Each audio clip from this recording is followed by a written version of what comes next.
Okay, well, hello everybody. So here I am. I don't make videos often, but here I am again making one. And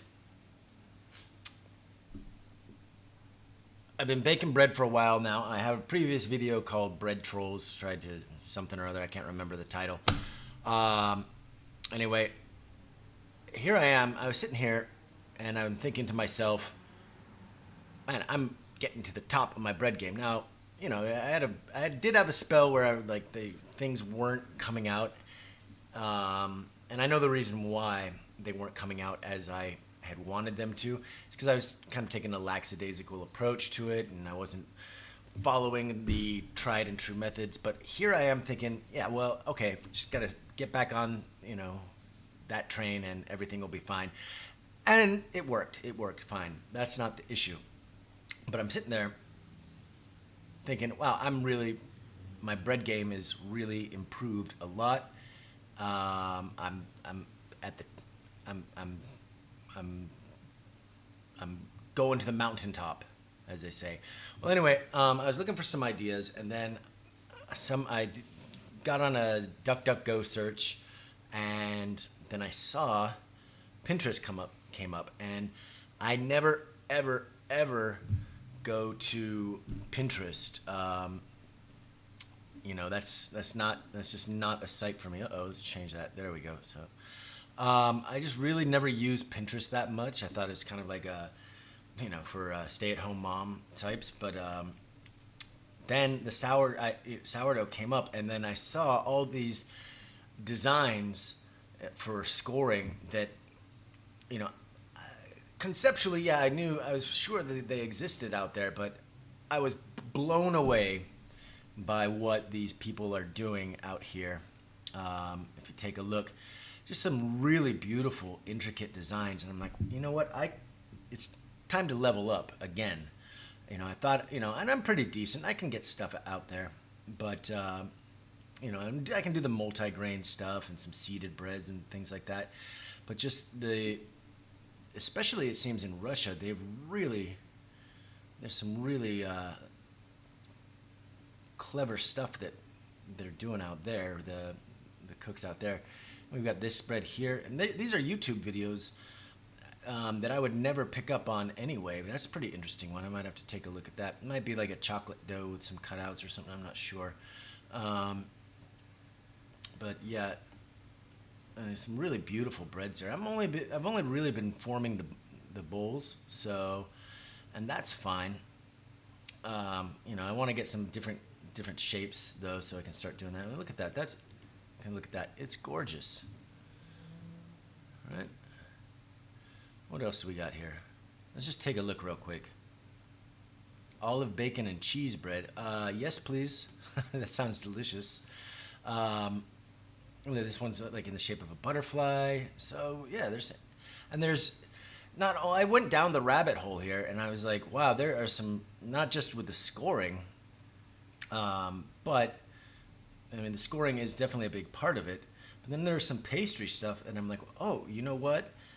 They're using puff pastry sheets, but I was like, if I could somehow apply that to my bread, that would be fantastic. And we might get some good and interesting shapes out of it. So here we've got that score. So I've got a bread that is going to go in the oven here in a little bit, but I'm just trying to get some ideas. Look, oh God, it's just it just makes me feel like Christmas and holidays, and this is what I'm going to do when I finally go. There's a few things that I'm doing that I think sets my bread apart. But when I get around to selling it, I think this is, if we get these shapes going on, this is really going to take it to the next level.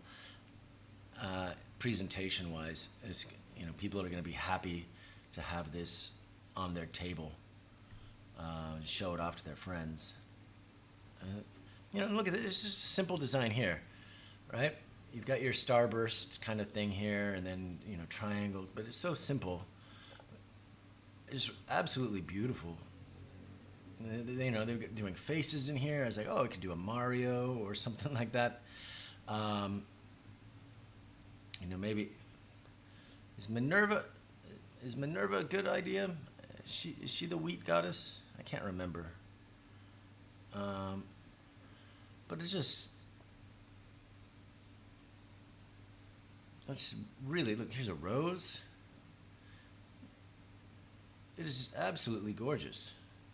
And imagine what these look like when they come out. This is just when they're scored, I think. Some of these. There's some fantastic stuff here. Here's a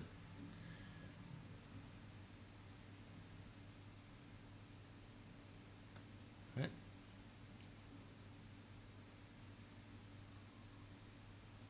And look at this.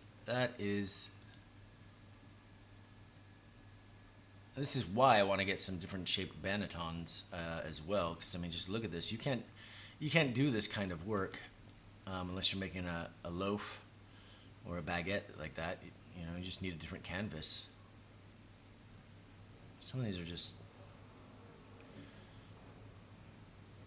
absolutely gorgeous to me. Now, and you've got here, look at this. People are coloring the tops of them. Really making just fantastic, beautiful designs. So, yeah, Pinterest is for interests then, I guess. Things beyond. But yeah, I've just been inspired so much. Oh, look at this. So it looks as though, yes. So she put flowers on top of her bread in the banneton first. I bet that looks fantastic. They're putting their recipes down here. They're sharing it all. I mean, look, it is gorgeous.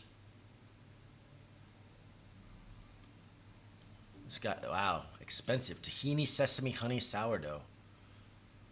It looks fantastic. Must be super rich with the tahini in there. And this is really inspiring to me. This is because the simplicity of what I've been doing. Is I like it. Flour, yeast, salt, water. That's all you need. But eventually, you want to get you want to try some of these other grains out. I've got some rye, obviously. I've got some other flours that I'd like to try using. I found a great recipe, or it looks like a great recipe for a gluten-free that you wouldn't know. It looks that it's gluten-free because it's soft, it's fluffy, it's stretchy. So, anyway, that's it. That's the video for today, and hopefully we'll get back to you guys soon. Today's bread, it's proving right now, it is just a basic white sourdough. But I've added flax seeds, sunflower seeds, and sesame seeds. So we should get some good flavors out of there, I hope. And that would be nice. And I'm going to have some oats on the outside of it as well. So there you go. Oh, and I've switched to organic flour as well. My starter is 100% organic right now. That's another video altogether, but to give that an explanation. But that's it. That's all we're going to do today. See you guys next time.